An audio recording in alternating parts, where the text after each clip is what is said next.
Hello everyone, welcome back to the channel, and today we'll be discussing how you can force restart your iPhone 16 Pro Max or any iPhone. If you turn your phone to the left side, you see that there are volume up and volume down button. This is the volume up button and this is the volume down button. On the right side there is a power button of your phone, which is this. So what you need to do is you need to hold your phone like this. You need to press the volume up button and down and then keep holding the power button so you can restart your phone. I'm starting it, so volume up, volume down, and I'm holding the power button. You need to keep holding your power button until the screen will go black and Apple sign will come up. You need to hold for 5 to 10 seconds, and that's how your screen has gone black. Keep holding the power button so that so Apple sign will come up. Now I can leave the power button, and that's how you can actually force restart your phone instantly.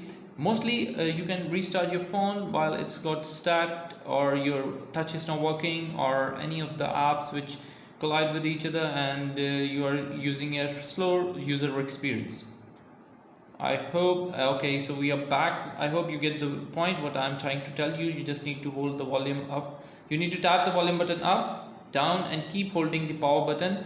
So that's how you can actually force restart your iPhone. Bye bye.